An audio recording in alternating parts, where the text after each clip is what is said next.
ডিমের কালিয়ার মতো কষা করব, তার জন্য একটুখানি আমি ডিমগুলোকে সামান্য ভেজে নিয়েছিলাম। আর এটা খুব ইজি আর তাড়াতাড়িও হয়ে গেছিলো। ডিমগুলোকে আমি স্লাইস করে কেটে নিয়ে তারপর নুন আর হলুদ দিয়ে আর কাশ্মীরি রেড চিলি একটুখানি দিয়েছিলাম, তো ভাজা করে নিয়েছিলাম। ভালো করে ফ্রাই করে নিতে হবে, খুব কড়াও না হালকা, ছাবড়া না হয়ে যায়।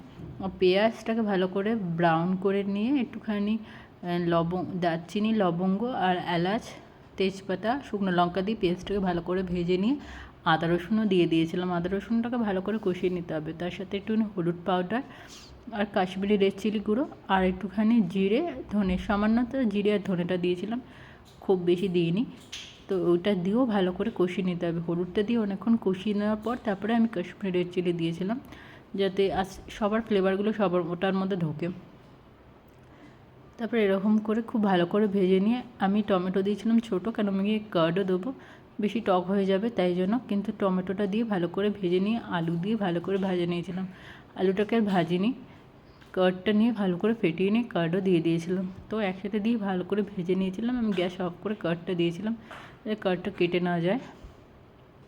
তো ভালো করে ভেজে নিয়ে তারপর ঢাকা দিয়ে রেখে দিয়েছিলাম। একদম কষা কষা করেছিলাম যাতে ঝোল ঝোল না থাকে। তারপর ঢাকা দিয়ে সার্ভ করে নিলাম।